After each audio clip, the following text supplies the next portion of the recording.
Honorable Sauls, it's 20 minutes past 7 now. Please be done by 20 minutes to 8. In the event you are not done, the chair will exercise his discretionary 5 minutes. Thank you, Chair. Good evening once again, Dr. Haas. I'm this side. Good evening. Oh, right, okay. Oh, yes, I see now. Okay, yeah.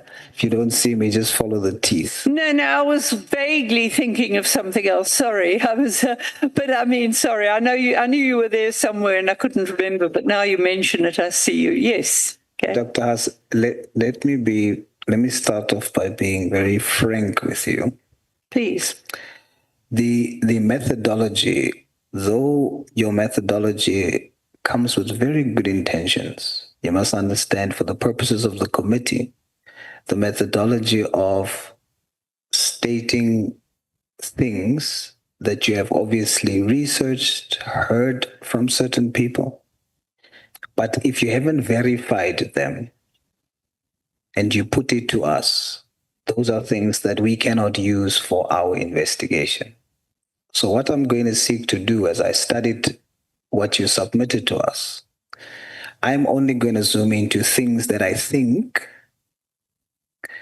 that you can authoritatively answer to based on experience and based on what you state here. Okay? So we're going to do it that way. So let's start off by dealing with your experience. You speak about in the 1980s, you joined PFP. What was so important about what the party stood for during apartheid? PFP. Do you want me to answer that first? Yes. What does it stand for? Okay. I joined the party. What does the party stand for? It was providing the only opposition there was to the Nationalist Party, mainly through Helen Suzman, and we could then give her reports on abuses by the police that she would raise in Parliament. I'm not much interested in politics, but it was a strategic thing to do, especially as the regional director of the Progressive Federal Party. Actually was the director. He had come up and he'd reached out to townships and he was working there. So we were able to work together, and he was working with lawyers, and that's how this formed. Basically, it wasn't about the politics. It was about getting some sort of opposition to the Nationalist Party. And you also exposed the wrongdoings of apartheid police at the time.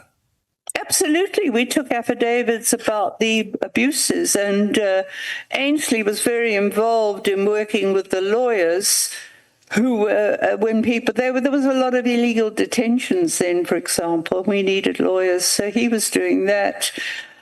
So it was a kind of increasing combination of contributions, and the Black Sash were also doing some things too.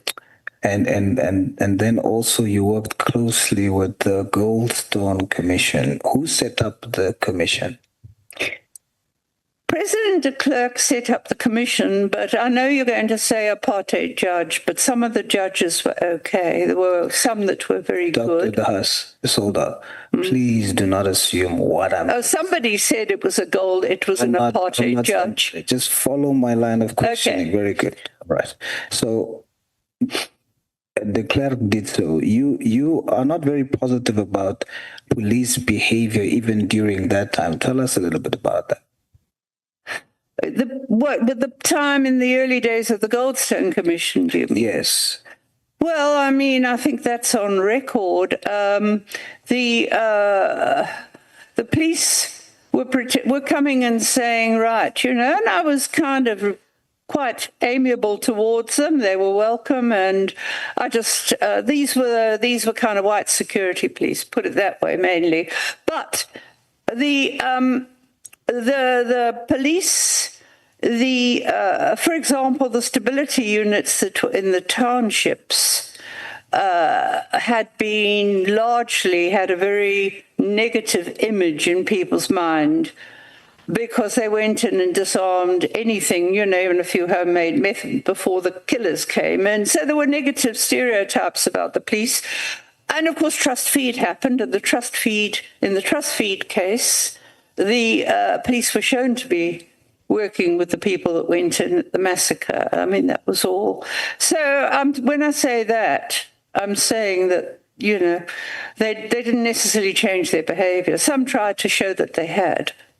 You also mentioned something about the complicity with warlords from the police at the time, and you also stood up against that. Yeah, indeed I did, because this was later. This came out in trials, when this was after the violence carried on for a few years after 94 in specific areas. And, for example, if you take these cases that Vilagazi was investigating up in the Mtubatuba area and Mandini area, we had affidavits from people about how the police were abusing them, and they were also getting abused by the by the warlords, under threat. But the very concrete evidence came out in a court case up at Mtubatuba, where the evidence was that, and there was a conviction, for the warlords, one had been taken out, I think. Some of them die when things are getting a bit hot. And the evidence was there, though, that the local police, that we had actually, the lawyer for John Wills, the lawyer for the ANC, had lodged a complaint about the local public order policing, because they were also abusing people. And they apparently, according to the evidence at the trial, they'd gone in and shone the lights on the houses that had to be attacked. So this was the sort of reports we were getting then. And there were convictions in these cases I'm talking about. So would I be correct then in saying that based on your history right from the 1980s, even during apartheid, fighting against wrongs by police, whether it be apartheid police post-apartheid, this drive that you have, it's not something that you just miraculously gained after 1994. You fought this very same thing that you're doing now since the 1980s, in apartheid and after apartheid. Yes. Your issue is wherever there is police corruption, wherever there is workings of police that is negatively affecting the poor, you stand up against it. Yes, I do. I haven't stopped since. That's what's bugging me. I don't really want to do it, I can tell you, but I haven't stopped because people keep asking me. And this is what you have tabled to us. So I'm taking this from your statements here. So you have experience in that. Which other commission were you part of? That there was one more. Was it Morana or? Well, it was the Morani. It was my information about hit squad killings up in the north coast in what is now isikaleni. I was often up in isikaleni. But my information about the hitmen who were killing people all over the place was given to the Goldstone Commission, who ensured that a credible team of detectives investigated, and there was a conviction. That was Romeo Mbambo and two others that also named, and that was my information that I passed on, that was followed up by the police, and there were convictions. All right. So you can then, based on that background, your opinion can be considered authoritative and credible around my next question. You've just proven that. My next question would be, in the formulation of a political task team or a task team, is it important or imperative for it to be headed by a senior detective, and why? It's always been the case because detectives have to inspect dockets and evaluate the evidence that the people under them have actually accumulated. And if you're not a detective, you can't do that. And the further control is exercised by the prosecutors, who then look at the dockets and say, well, this is good, or you need to go back and get more evidence. I mean, ever since I've worked with the police, this is the way it's been, put it that way. I mean, it makes sense. How can you, if you're not a detective, if you're not experienced detective, you only get to be senior in most cases, although there's a bit of a not quite so simple now, but normally you get to be more senior when you've got experience, and you're in a position to do that because somebody has got to keep checking on the quality of the evidence, even before it goes for the prosecutor. You raised that element as a concern with the current PKTT. What is your concern around that? There's no senior people that are, there was supposed to be.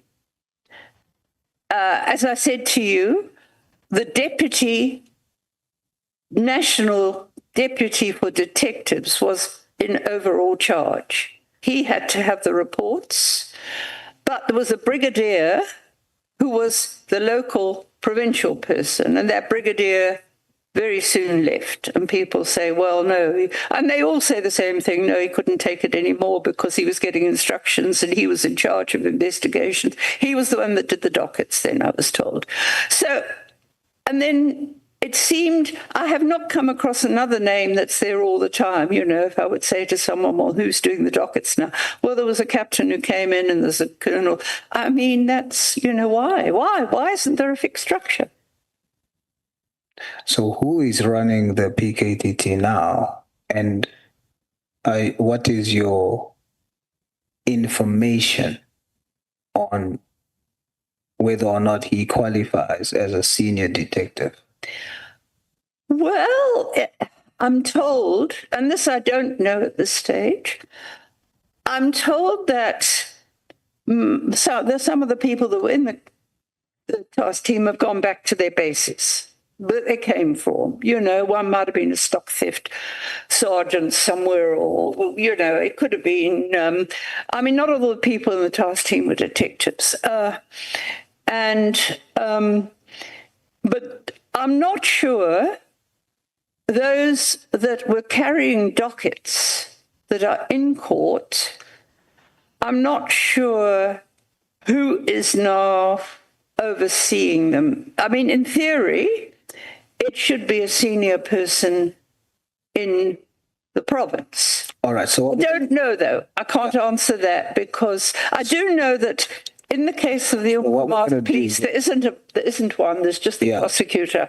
Yeah. So what we're going to do is, like I told you at the beginning, because you don't know, we're not going to accept that as authoritative. You said earlier that the current coordinator of the PKTT, General Kumalo, is not a senior detective. He's not a detective. He's never been, from what everybody tells me. He's been operational response. Now, once again, are you saying that based on you are sure, or are you saying that based on what you've heard? What I've heard is consistent across various reports independently, that he was definitely operational response for most of the time. There's no record anyone has of his having been a detective. And I'm talking now not just people in crime intelligence, but people who were in the police for a long time, who know, like a senior retired person, who had never come across him as a detective. So your submission is confidently that currently the PKTT is not coordinated by a senior detective. As far as I know, because I don't know whether or not those members, you see, that's the other foggy thing in all this, because some of those cases are still in court. And the investigating officers were allowed to keep those dockets that are still in court. Now, when they've gone to court, the investigation is over because it's in the hands of the prosecutor. So I don't know whether, I mean, once the investigation gets to a prosecution. So what we'll do is, yeah, we will take your response to be you don't know, but we will keep for the record that we must ask and interrogate the question whether or not the current PKTT coordinator is a senior detective or has detective experience, okay? So we'll take it like that. Let's jump into your Volume 1, Annexure Bundle Volume 1. I want us to go to the letter, page 23 to 26, MDH 5.1. There's a section in section 4. This is a letter you wrote to General Mkonazi. So I want us to spend my remaining time on this. So you must be very concise here, Doctor. This was in 2021. Is that the letter you're referring to? That's correct. I think it's the only one that's in here. Yes. So let's go to paragraph 4.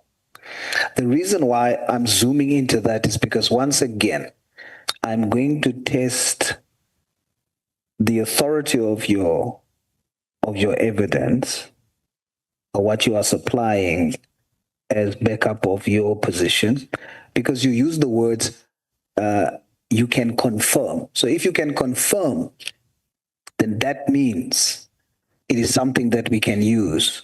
So I ignored everything else where I see that you can't really say for sure. So we're just going to zoom into where you specifically state to us you can confirm. So let's go to paragraph 4, number 4. Sorry, could you just tell me exactly which bundle it's in here? I'm getting myself muddled, as I always do. Which page is it in the? Is it in the? It's item MDH5. Okay. 1, volume 1 of Annexure Bundle. Okay. Annexure Bundle, volume 1. Are you there? Okay. Yeah. Okay. I've got it now. The Number 4. Commission SAPS, 11th of October. Yep. You wrote this letter to General Mkonazi. Yeah. Did you get a response? No. Let's read 4. Would you please? I will stop you where I would want to question you. So let's read yesterday afternoon from there. Okay. Yes. General Khumalo. Yes. Members of General Khumalo's team. Seizure of the phones. And I think. Point number 4. It starts with yesterday afternoon. Yes. Sunday, 10th October. Yeah. Continue. Okay. It's your statement. I received a report. Yes. Right. And he'd been arrested at Loop Street. I wasn't able to confirm, after speaking briefly to him, that members of the ministerial task team, after see what you're saying there. You said this was yesterday afternoon, Sunday, 10th October, I received a report that Zulu had been arrested and detained at Loop Street. I was subsequently able to confirm, after speaking briefly with him, that members of the ministerial task team had arrested him. Now, you are saying that the PKTT has arrested him, and you are able to confirm that, right? That's what he told me, and it was I think, from the people he described, and that was when I first heard about National Intervention Unit. Are you able to confirm, are you sure or not? That sure as one can be about it, because, I mean, Tabiso Zulu is very intelligent, and he's been doing his own research on on these matters for many years. You see, Doctor, you must not say as sure as one can be. You must say, I'm sure as one can be that this was the PKTT who has arrested this gentleman, because what you are claiming is that the PKTT, it was basically overreach. So if you are sure, you must say you are sure. I'm just using it because you use the words you can confirm. Okay? Yeah, I spoke to Kumalo, I think, yeah. All right. Let's continue. The name of a certain Ramadi was mentioned.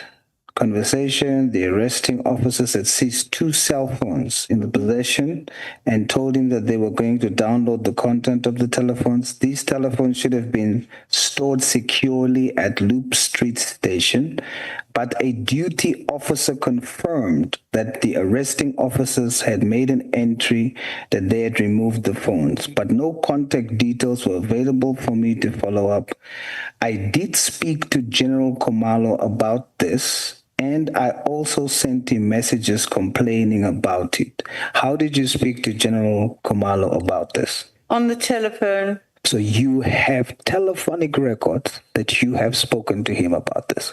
Yes, yes. I mean, I don't know if I've got the records anymore. It's 4 years ago, but I did speak to him. Okay. That you can say for sure. Yes, yes. I requested that he send his email address so that he could follow up via email, but since you have not received anything back. No, I never received anything. I think the phones were reported. There was a report, though, to the Inspector General of Intelligence by Tabiso himself. Okay. So what you are telling us by this statement, because this is the only thing closest to what I can use as something with authority. With this, are you saying that the PKTT has arrested people, taken possession of phones on cases that was not falling within their ambit? Is that what you're saying to us? In this case, it wasn't, because they'd arrested him. I can't remember what they arrested him for, because he had opened a case of assault, and they claimed they were coming to investigate it. Then they arrested him on another charge, and that's in further correspondence I don't have with me, but it wasn't political that they were dealing with. All right. Dr. Haas, you also said that earlier you wanted to shed light on the fact that at one political killing, provincial police did a good job with this particular political killing, and then when the PKTT started, they took over and then withdrew the charges of that. Not immediately. Talk about that to us. Okay. What happened is, and if you look, I think I made a copy of quite an interesting media report where clearly is going into figures and things like that. And what had what had happened, he gives the figures for the people that had been taken that were handing dockets. He said so many members and so many had been transferred from their units because we took the dockets, right? So that's how that happened.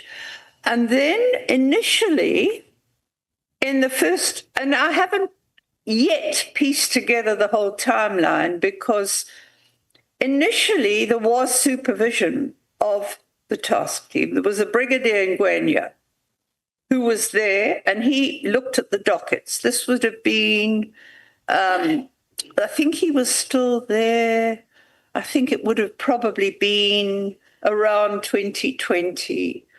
Maybe he was, but I'm not sure. He wasn't there for more than a year or two.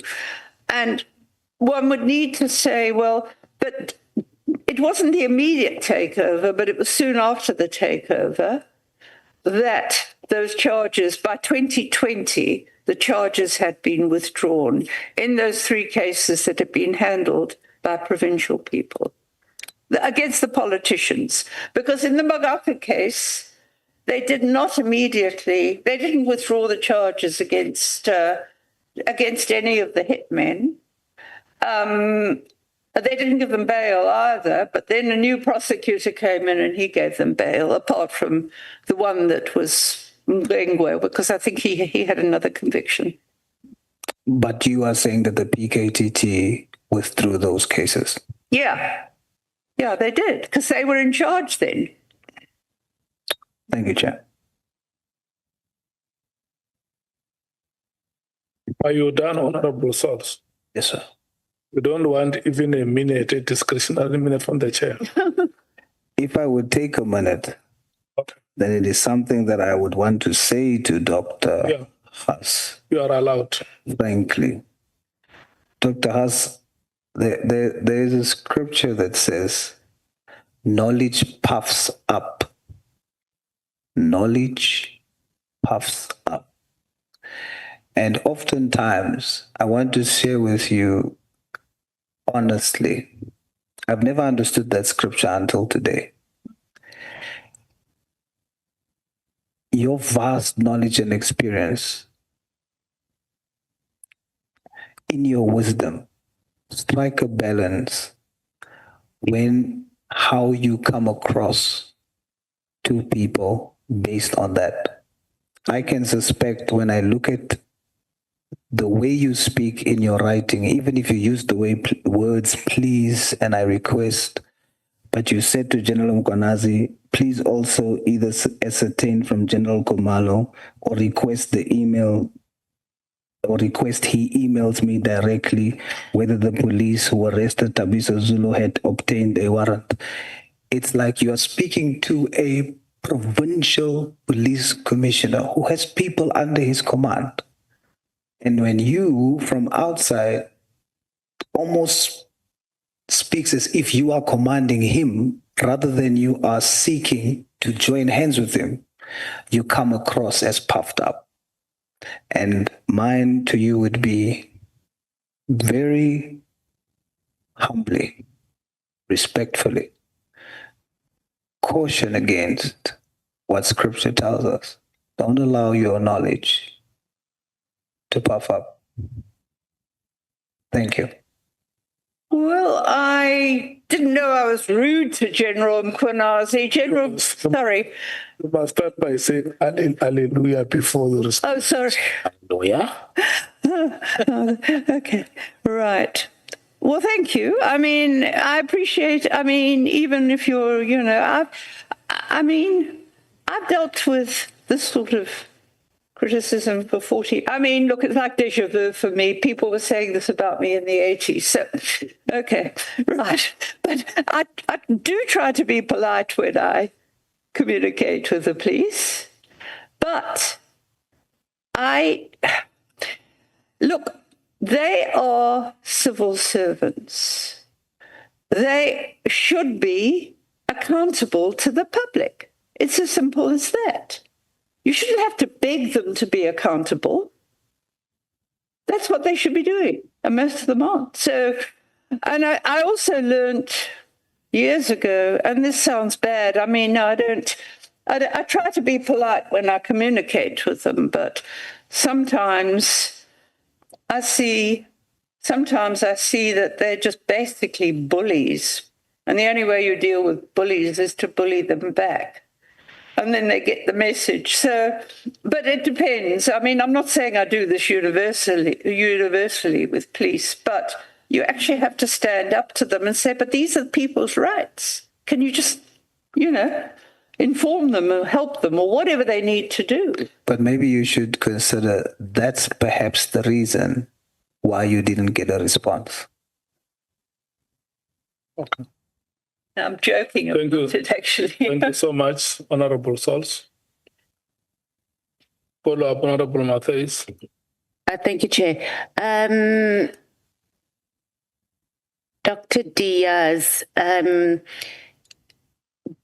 your opinion, was it a sound decision for the Minister of Police to largely disband the political killings task team based on the complaint that you sent and with your evidence that you've just given us, that was largely based on media reports because you didn't have access to verifying information. And then, of course, you did mention that you had direct contact. You can't tell us exactly with how many of the people who were, or the cases or dockets that were part of it. Do you think it was sound decision for the minister to make that without even engaging you or even engaging the complaint that you sent? Because you and him both said you did not talk to each other. So we had a minister whose entire statement, okay, not entire, but largely his statement was based on your complaint.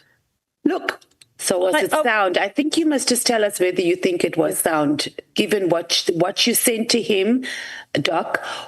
Was it a sound decision for a minister of police to use your complaint without investigating or engaging you to disband the political killings task team? I wasn't the only one who made a complaint. When I skimmed That's through, not the question. I mean, so we can't say he based it solely on. No, he did. That's what he told us. He gave us your whole complaint. Oh, did he? Well, I didn't. Yeah, so, but I mean, so I'm other asking, people do you had think it complained. was? No, I'm not asking about that. Yeah. I'm saying he didn't even call you to ask you anything about that. No one in his office tried to investigate the complaint that you made. Do you think it was sound? I don't It know wasn't if your anybody only. did. It wasn't. No, but I'm telling. That's what he said. So I'm asking for your opinion. Given your experience in the police, would you expect a minister of police to make a decision largely based on a complaint that you made without even engaging you or investigating what you've reported to him? I referred to a brief discussion with Advocate Pacoli, who wanted to just verify what I was saying. For all I know, he went and did his. I have no idea, because I didn't speak to him about what happened and how, the minister got to that decision. So I don't know if anybody else did anything about it. But when I read that affidavit briefly of the ministers, it was like he'd been getting reports and wondering if it, including about finances and it could just be the last. It could be. I'm telling you, but his statement said that, and he gave us your complaint. Yeah. And you were one of. So leave the other complaints aside. I'm asking, was it a sound decision based on your research and your experience in the space for the minister without investigating what you have said to base the disbandment of the PKTT? Well, it's a difficult question to ask simply because I don't know what else he may have said. Well, my letter was a catalyst, but I can't say that he did that. I mean, I think it was a good decision to disband the team. I think it was overdue. Yeah, that wasn't the question, but okay. I mean, as a minister, I'm not really in a position to evaluate it because I've never, ever spoken to him about all the reasons. Maybe he should have called me and asked about it. I don't know.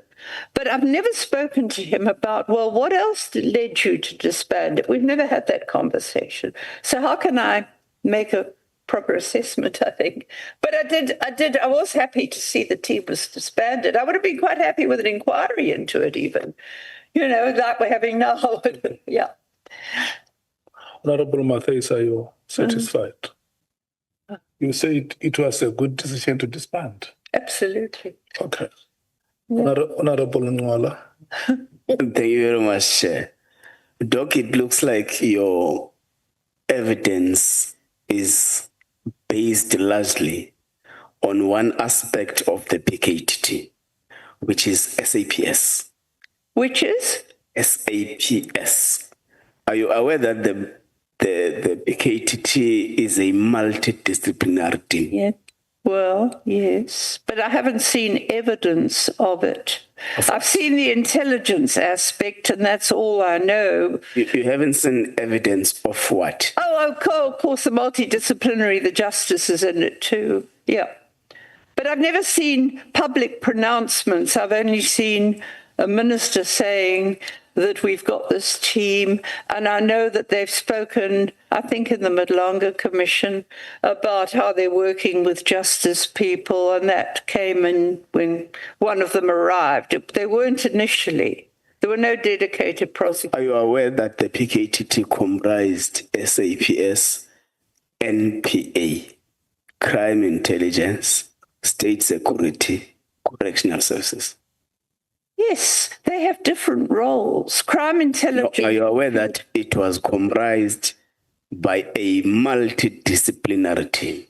According to the announcement, I don't know how it worked in practice, apart from the fact that they did get a dedicated prosecutor when Ngaba moved here.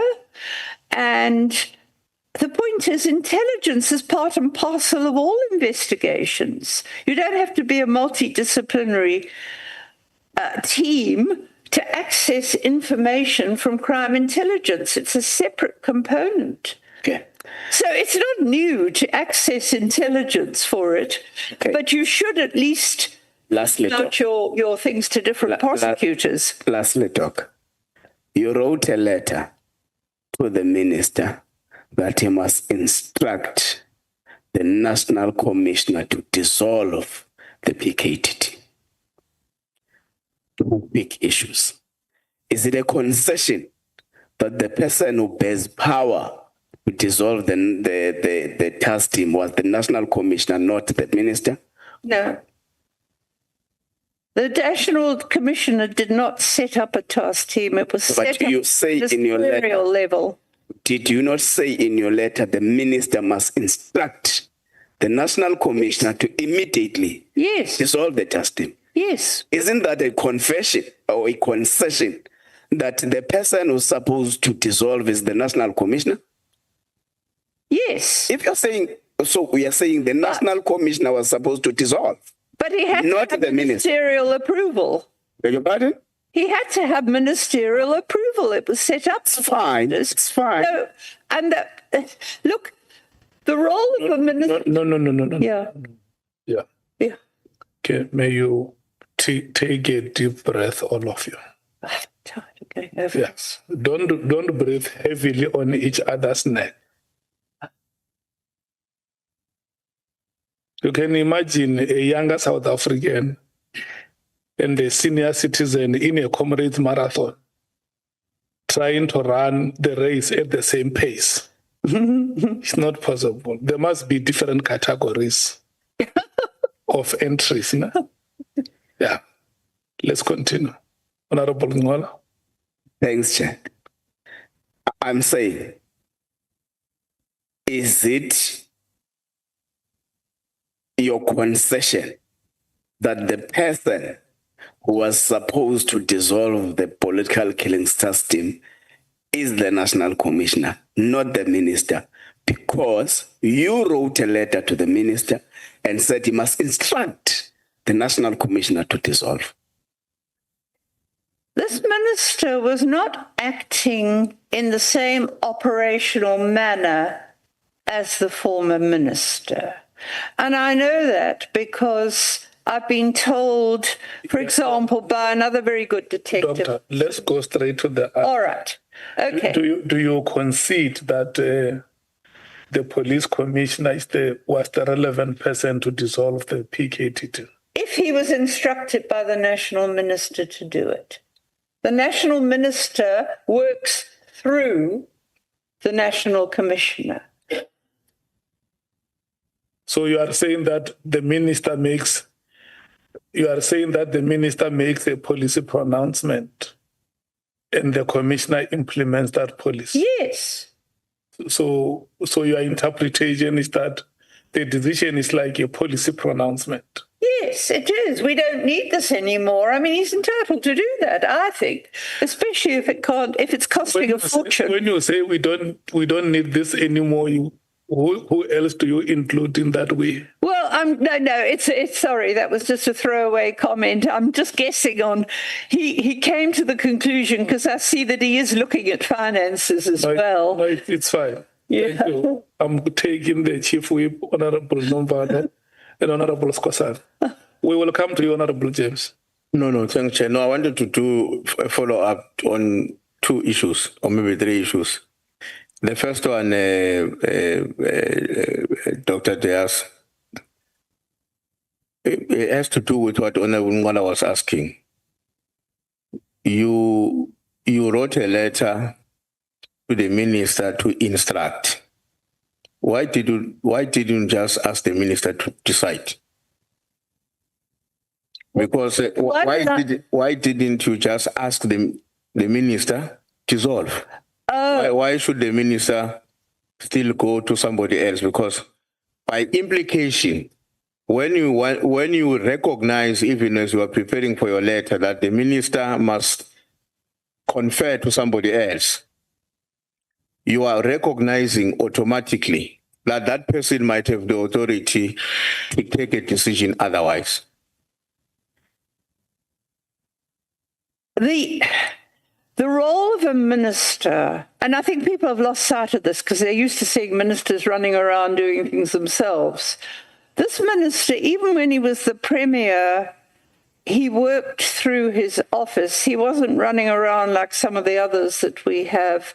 I don't know enough about him, but he was always fairly low-key administrative person. In my own knowledge of what I read about him in the paper and my own very, as I said, hardly any interaction with him. But if you look, the ministers of this country should be setting the policy and should be instructing the head of department about, well, this is the new policy. Will you please implement it? And this maybe, so what I am saying is that as minister, that was his way of, that he's supposed to do it.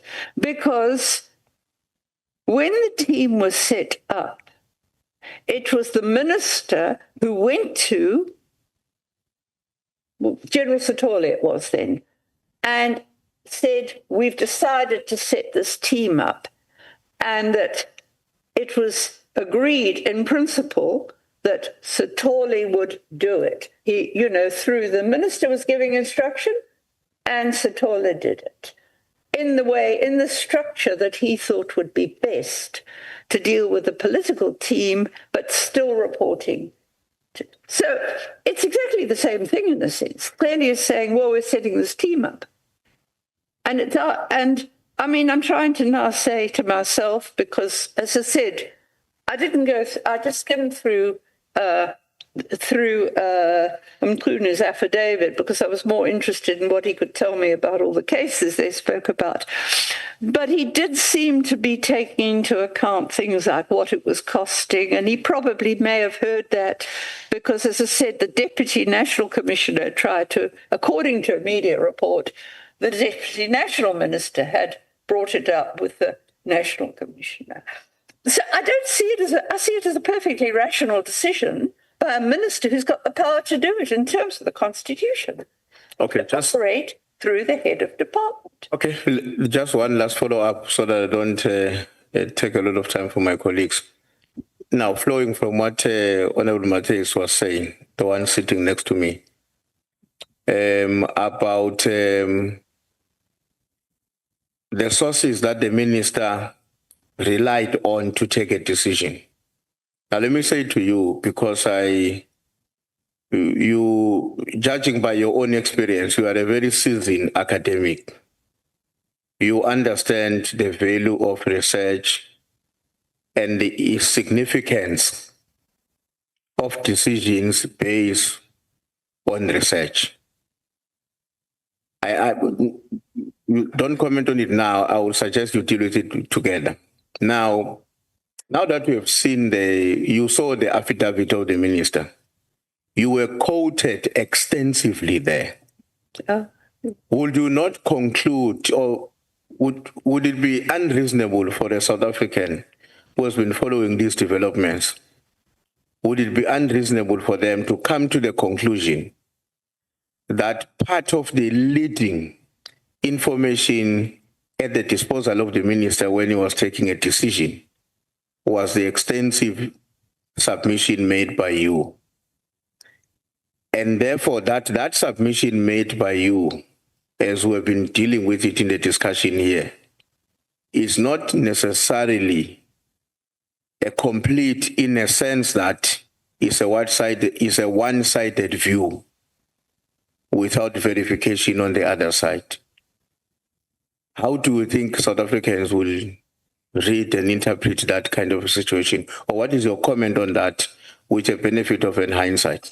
Look, it would not be, I can tell you that you can do research and it gets ignored too. I mean, I thought that if I used my research to tell the apartheid government that it was ruining black family life, that might help, and it didn't. So I'm just saying research is one thing, policy is another. Okay. But, I mean, it would not be unreasonable, I suppose, if I'm quoted extensively, and I wasn't even aware of that because I really skimmed it. I was looking for specifics in it. And it would not be unreasonable, I suppose. But, of course, it's also, there's different ways of interpreting this because it depends how critically minded you are, but it could be quite reasonable to say, right, why is he twitting her? You know, who else did he work with? I don't know if he sent his legal advisor off to find more information for all I know. I have no idea. I don't know what happened after I sent that letter. I really don't. I know that I think I did see a quote from those two lawyers in Cape Town who are, I'm sure, raring to give their impression, tell you what happened to them. But I honestly don't know why he would have quoted me so extensively. Look, I mean, I am well known since the 1990s as doing all this stuff on violence. I think I've got a reputation in the province because I'd done all this research, and in the early days, until things started falling apart when all the infighting, you know, with Richmond, the ANC set great store on the information I was giving them. They were coming to me. They wanted it. And as I said, right from the beginning, from Mbeki and Zuma downwards, they were soliciting this information all the time. So perhaps on and they were phoning me during elections and saying there's a problem at the station, at that station, Nadia Mtetwa, for example.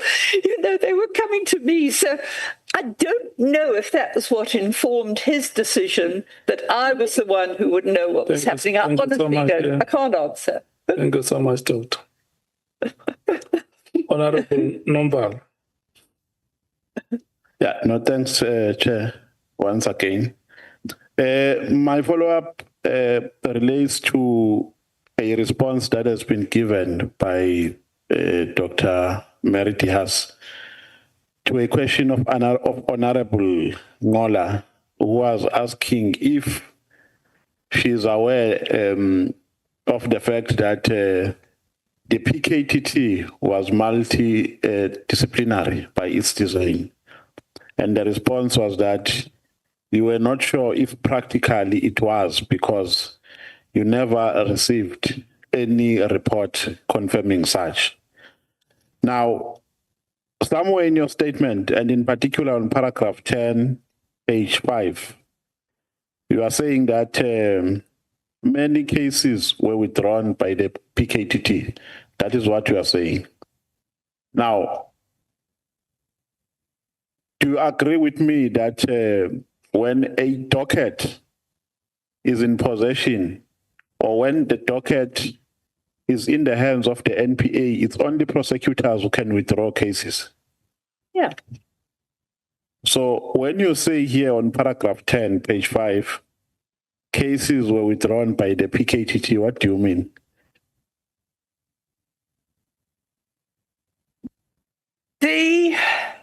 We'd have to look back then at exactly when they were withdrawn. No, I can help you. I can help you. Some were withdrawn in 2017. No, 2017. If my memory serves me well. I think it was more likely some 2018. Than 2018. Yes, 2018. And it was a while after the formation it was withdrawn. For No. instance, let me help you, Doc. Let me help you. Because we have also highlighted this case here, the Sindiso Makaka case, which was withdrawn in 2018, between 2018 and 2019. And it was withdrawn by prosecutors, not by the police, because it was in court already. It was enrolled in court. Now, what do you mean by this statement when you say the PKTT was withdrawing cases? Well, why did it happen? May you please speak through the mic? I can't hear you. Sorry.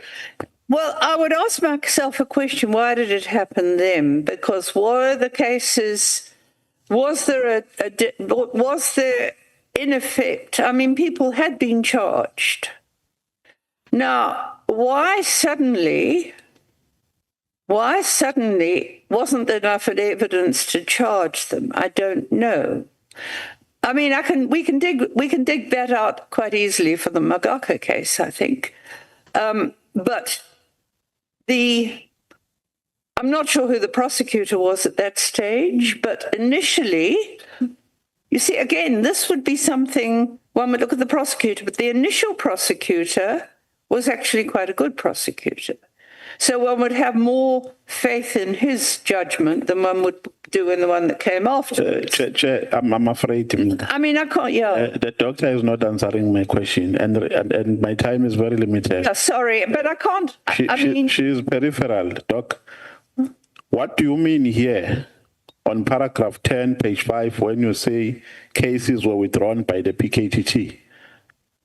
Well, they were withdrawn after the PKTT case. So we must remove the statement. Yeah. Withdraw it. Oh, right, yeah. No, I'm asking, should we remove it? Well, it was badly phrased. I did this in a huge hurry, I must tell you. I had to do a lot of work that I didn't have time for, and that's why I'm tired. Right. Yeah. I didn't have much time to do all this, and in places I agree the wording is not quite right. It was they were withdrawn after the PKTT took over, and not immediately after. Doc, I think you are giving a topsy-turvy response. You are not responding directly to my question and precisely. Well, yeah. The question is, what do you mean by this statement when you say cases were withdrawn by the PKTT? They did not, that was what was, the PKTT came in, the cases were withdrawn after they took the dockets. By who? Well, they would be withdrawn by the prosecutor, but the prosecutor was working on what evidence he had from the investigators. So for all I know, the investigators came in with evidence that contradicted the arrest. I don't know, but it happened after the PKTT. You wrote something that you are not sure about. When you say you don't know. Honorable, it happened, but I don't know the processes that led to it. The witness has conceded to that point. So we must remove it. Yeah. Okay. No, thank you very much. Well, they were withdrawn after the task team took over investigations. Yeah. And that can be open. It can be their fault, it can be the prosecutor. The point, Doctor, is that the PKTT, by law and practice, does not have the authority to do what you say they did. No. So you agree with what Honorable Novalo is saying? No. I agree in the sense that I don't know how the decision was taken, but it was after the PKTT took over, because they were working with the prosecutors. The bottom of it is that it is not the decision of the PKTT. No, and that is why you say you also do not know how the decision was arrived at. Thank you. Yeah. Honorable Skosan, you are the last, and then we go to Honorable James. Thank you, Chair. I just wanted to make a follow-up question. I think Honorable Matheus, when he started, she started by asking the academic credentials of Mary Haas. Am I right? The academic? Sorry. Your academic credentials. Yes. Yes. Now, you studied at the University of Natal, am I right? Pardon? You studied at the University of Natal. University of Natal? Yes. Yes. That's where you got your anthropology. Yeah, those were anthropology degrees. So you had your master's on social science, am I right? Yes, research masters. And then Rhodes University conferred you with LLD honoris causa, am I right? Yeah, that was Rhodes afterwards. Now, because you are given a frequent public commentary on specialized policing, intelligence, and criminal justice matters, it's very important for us here in Parliament that we must distinguish between your end academic qualifications and the honorary recognition you received then. Now, as from now, as you know, Rhodes University can call you, inverted commas, a doctor. But in Parliament, it must be very clear that you must be referred as Mr. Haas here. Am I right? You can do either. Some people do use that honorary term. No, Doc. But yeah. I said we were calling you Doc P before, but I want the public and Parliament to capture that in Parliament here, we are not a doctor, we are Miss Haas. Whatever. I don't care what you call me. No, it can't be whatever. I can't be called a professor as well. No. I just want us to capture that. Let's not argue about titles, Jali. Just go straight to the point. No. My point is that I'm making a follow-up question on that. Nothing else. Hence, I can't call the chairperson a professor. I know he's got an academic qualifications in law, but I can't call you a professor. So I want us to capture this because remember, we were told initially that Mr. Haas is Professor Haas. Well, he cleared it us to today here. To say she's a doctor. But what I'm trying to say to you, so that we don't waste time, and I'm going to patiently give you time to drive your point. But my point is simple. I want to say to you, get to our terms of reference because we are not about the title that she uses. No, Che, I'm saying for the record. Yeah. For the record, because you can't say to me, next time we are calling somebody a minister who's not a minister, and say, no, we should not worry about that. So what you are saying is that the university that conferred her the honorary doctorate and call her a doctor, yes, it's fine. Can address her as doctor. Yes, it Rhodes, yes. But as in Parliament, outside the premises of the university, we are not bound to address an honorary, a recipient of honorary doctorate as doctor. Especially here in Parliament. Outside, I don't mind. But I'm saying when we capture facts here, it must be reflected that Mr. Haas was here, not Dr. Haas was here, please. So you are trying to say that the university just decorated her? No, you don't understand me. Rhodes, they can call her a doctor. There's no problem with that. But in Parliament here, when we are capturing our records, it must be clearly that we had Mr. Haas appearing before us. It's fine. Thank you, Chair. Let's give her a chance. So, Dr. Haas, I'm not even saying doctor in quotes because you were sitting there, you said you are Dr. Haas. What is your understanding of that statement, that Honorable Scosa? If a university confers an honorary doctorate to you, when you get outside the university, is it appropriate for you to be addressed as Dr. Haas? Well, some people are and some aren't. It seems to vary as far as I'm concerned. Okay. As from what I've seen, I don't usually use it, I'm so sick of saying to people I'm not a professor. I mean, I probably have to go and get all my publications and get a doctorate for them, because I've got enough publications there that I can take them and say, can I just convert it to another doctorate? Yeah, no, it's But I mean, it's just such a trivial thing. Yeah. It's meaningless. I don't know. It's just a digression from more important things. yeah. No, Chair, please, Chair, protect me. No. I said because she doesn't possess doctorate. That point, Jali, is driven. I just want to check. She never had a research on doctorate. Yes, Please, I want to please, check please. what is the practice in the profession. If there is any South African who knows who can help us.